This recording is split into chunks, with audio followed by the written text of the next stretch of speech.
में रोमी नाम की एक लड़की रहती थी। उसके पिताजी बहुत लालची थे और उन्हीं के स्वभाव का असर उनकी बेटी रोमी पर भी पड़ा। देखते ही देखते रोमी बड़ी हो जाती है और उसके पिता होशियार चंद उसकी शादी एक राम नाम के लड़के से करवा देते हैं। जा बेटी, मैंने तेरी शादी गांव के सबसे अमीर घर में की है, तो हमेशा तुझे खुश रखेगा। उसके पास बहुत पैसा है। बेटी, मैं तो इतना जानती हूँ कि राम एक बहुत अच्छा और सुलझा लड़का है, बस पैसा तो आता जाता रहता है। फिर शादी के बाद रोमी और राम अपने घर आते हैं। अरे वाह, ये घर तो बहुत सुंदर है जी। रोमी, घर तो घर की लक्ष्मी से बनता है और मेरे घर की लक्ष्मी तुम हो। फिर कुछ दिनों बाद राम को खेतों में बहुत नुकसान हो जाता है और राम अमीर से गरीब हो जाता है।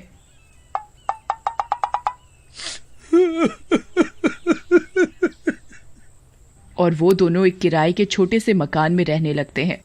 कुछ समय बाद उनके 2 बच्चे राहुल और पिंकी होते हैं और एक दिन रोमी और राम दोनों बच्चों को स्कूल से लेकर घर आ रहे होते हैं।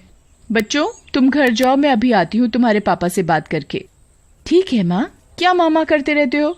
मुझे मॉम ही बोला करो, अमीरों की तरह, समझे? कितनी बार तुम्हें समझाया है। चलो जाओ अब। क्या हुआ पत्नी जी, इतना गुस्सा क्यों करती हो? वारी किस्मत, ये क्या खेल दिखाया तूने?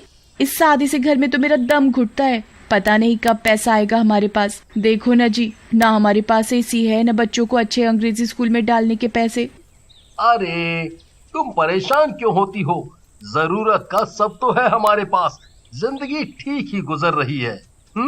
रहने दो जी, तुम्हें तो पैसा कमाना आता ही नहीं। उनकी ये सारी बातें पेड़ पर बैठी एक चुड़ैल सुन रही होती है। चुड़ैल तो मैं हूँ, लेकिन इस लड़की की हरकतें बिल्कुल चुड़ैल जैसी ही है। ये मेरे प्यारे से राम को कितना सुना रही है। इसे तो सबक सिखाना ही पड़ेगा। अरे रोमी, जितना है मैं तो उतने में खुश हूँ। तुम क्यों दुखी होती हो? समय हमेशा एक जैसा नहीं रहता। जैसे अच्छे दिन हमेशा नहीं रहे, वैसे ही बुरे दिन भी हमेशा नहीं रहेंगे। गुजारा करना ही काफी नहीं होता? ना ही घर में अच्छा फर्नीचर है, ना ही अच्छा घर, ना गाड़ी है, ना कहीं घूमने जा सकते हैं, ना अच्छे जेवर हैं। हर महीने वो घर का मालिक आ जाता है किराया मांगने। ये भी कोई जिंदगी है? हम तुम साथ हैं, ये कम थोड़ी है। चलो अब घर जाओ, मैं भी जा रहा हूँ काम पर। इतना बोलकर दोनों चले जाते हैं। ये कैसी औरत मिली है? इतना अच्छा और ईमानदार पति मिला है इस रोमी को, तो सिर्फ पैसा और ऐशो आराम ही चाहिए। अगले दिन राम खेतों पर काम करने के लिए निकलता है। अरे राम तो खेतों की तरफ ही जा रहा है। चुड़ैल राम के सामने जाती है। राम रुको। आई मम्मी, बचा लो। अरे मर गया रे, भागो रे। चुड़ैल, अरे मर गया रे चुड़ैल। अरे डरो नहीं, मैं तुम्हें कोई नुकसान पहुंचाने नहीं आई। तुम मुझे नहीं पहचान पा रहे, लेकिन मैं तुम्हें अच्छे से जानती हूँ। तुम्हारी बीवी तुम्हारे लायक नहीं है। तुम उसे छोड़ दो और मुझसे शादी कर लो। मैं तुम्हें रोज यहाँ आते जाते देखती हूँ। क्या बकवास कर रही हो? मैं अपनी बीवी से बहुत प्यार करता हूँ। हाँ, माना कि वो पैसों को ज्यादा जरूरी समझती है, लेकिन इसका ये मतलब नहीं है कि वो मुझसे प्यार नहीं करती है। इतना बोलकर राम वहाँ से चला जाता है। राम, तुम बचपन से ही इतने भोले क्यों हो? कोई बात नहीं, मैं तुम्हारे साथ कुछ गलत नहीं होने दूंगी। अगले दिन चुड़ैल एक सुंदर लड़की रीमा का रूप लेती है और रोमी से मिलती है। रोमी जी, मुझे आपसे बात करनी है। जी कहिए। आप मुझे नहीं जानती, लेकिन मैं आपको बहुत अच्छे से जानती हूँ और ये भी जानती हूँ कि आप बहुत परेशान हैं। देखो, मैं परेशान हूँ या नहीं, उससे तुम्हें क्या लेना देना? तुम काम बताओ जिसके लिए तुमने मुझे रोका है। हाँ, आई तो काम से ही हूँ, क्यों झूठ बोलूं। मैं आपके पति से बहुत प्यार करती हूँ। आप मेरी उनसे शादी करवा दो। वो तुमसे बहुत प्यार करते हैं, इसलिए उन्होंने मुझे मना कर दिया। अरे तेरी हिम्मत कैसे हुई मेरे पति के बारे में ऐसी बात करने की, वो भी मेरे से? और उनके 2 बच्चे भी हैं। तुम्हें पता नहीं क्या? तूने दोबारा ऐसा बोला तो मैं तेरी जुबान काट दूंगी, समझी? मना करने से पहले मेरी पूरी बात तो सुन लो। इसमें तुम्हारा भी फायदा है। अगर तुम अपने पति से मेरी शादी करवाओगी तो मैं तुम्हें बहुत सारा पैसा दूंगी। क्या बकवास है? मुझे पैसा नहीं चाहिए, तुम जाओ यहाँ से। सोच लो, मैं तुम्हें इतना पैसा दूंगी कि तुम गिनते गिनते थक जाओगी, लेकिन पैसे खत्म नहीं होंगे। गाड़ी, बंगला, हीरो का हार, सब कुछ। जो तुम मांगोगी वो दूंगी। बस तुम ही हो जो अपने पति को मुझसे शादी करवाने के लिए मना सकती हो। रोमी ये सब सुनकर दंग रह जाती है। चुड़ैल उसे एक बैग देती है। तुम्हें विश्वास नहीं तो ये लो बैग, ये हीरो और सोने के जेवरों से भरा हुआ है। देख लो, तुम अपने बच्चों को और पति को एक अच्छी जिंदगी दे सकती हो। रोमी जैसे ही बैग को खोलती है उसकी आंखें फटी की फटी रह जाती हैं। वो बैग सच में हीरे और सोने के जेवरों से भरा होता है। दया रे दया, इतना सोना, हीरे तो मैंने अपनी जिंदगी में नहीं देखे। लेकिन ये नकली तो नहीं है। चुड़ैल उसे एक बैग और देती है। ठीक है, ये ले लो एक और बैग। रोमी उस बैग को भी ले लेती है और खोलती है तो वो पैसों से भरा होता है।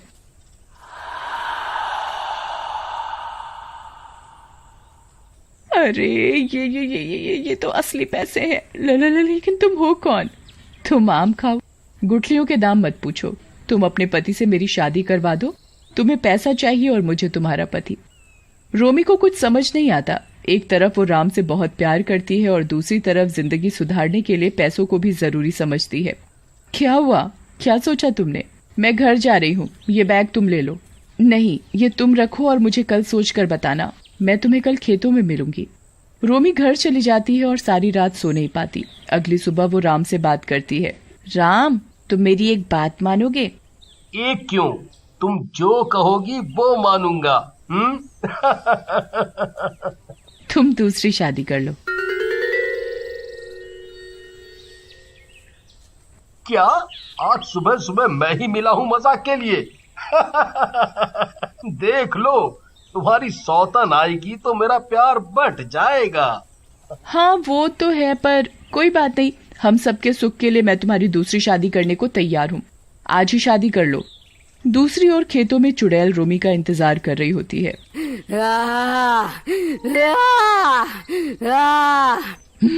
मुझे बहुत गुस्सा आ रहा है। पता नहीं ये रोमी कब आएगी। मैं ही इसके घर चली जाती हूँ। इस बार मैं राम को नहीं छोड़ने वाली। बचपन का प्यार है मेरा राम। पहले भी राम ने मुझसे शादी नहीं की और मैंने आत्महत्या कर ली, लेकिन क्या फायदा हुआ। आज भी मैं राम के लिए तड़प रही हूँ। अब राम मिलेगा मुझे तभी सुकून मिलेगा। चुड़ैल रीमा का रूप लेकर राम के घर जाती है। राम और रोमी शादी की ही बात कर रहे होते हैं। अरे रीमा, तुम यहाँ? चलो अच्छा है तुम ही आ गई। देखो जी, ये है रीमा। बहुत अच्छी लड़की है और बहुत पैसे भी दे रही है। हमारा जीवन सुधर जाएगा। आप इससे शादी कर लो। अब समझा, तुम्हारा दिमाग खराब तो नहीं है? मैं कभी दूसरी शादी नहीं करूंगा। मेरे लिए परिवार जरूरी है, पैसा नहीं। मुझे अब तक लग रहा था कि तुम मजाक कर रही हो। नहीं, मैं मजाक नहीं कर रही जी। इतने में होशियार चंद और रोमी की माँ भी आ जाते हैं। अरे वाह, इतना पैसा लाई है तो दामाद जी शादी कर लो। दोनों बहनों की तरह रहेंगी साथ में। ये क्या कह रहे हैं जी आप? पैसा सब नहीं होता। सबके मना करने पर भी रोमी जिद पर अड़ी रहती है और जहर पीने लगती है। देखो जी, अगर आपने इससे अभी शादी नहीं की तो मैं ये जहर पी जाऊंगी। अरे रोमी नहीं, ये क्या कह रही हो? तुम बहुत पछताओगी मेरी दूसरी शादी करवा के। अरे लड़की, तूने मेरी बीवी को ये क्या लालच दे दिया है? तुझे कल मना किया था ना शादी के लिए, फिर क्यों आ गई यहाँ? रीमा से कुछ मत कहो, ये मेरा फैसला है। आप हाँ कहते हो या मैं जहर पी जाऊं? रोमी की जिद के आगे राम की एक नहीं चलती और रोमी राम और चुड़ैल की शादी करवा देती है। शादी के बाद चुड़ैल उन्हें एक बहुत बड़ा और आलीशान घर देती है और गाड़ी भी। देखा राम जी, हमारे तो दिन ही बदल गए। ये इतना बड़ा स्विमिंग पूल देखो जी।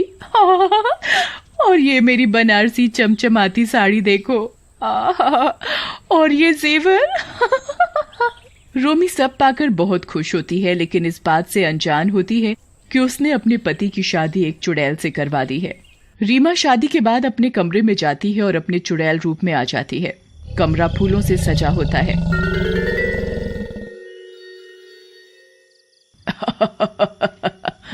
मैंने जो चाहा वो मुझे आज मिल ही गया।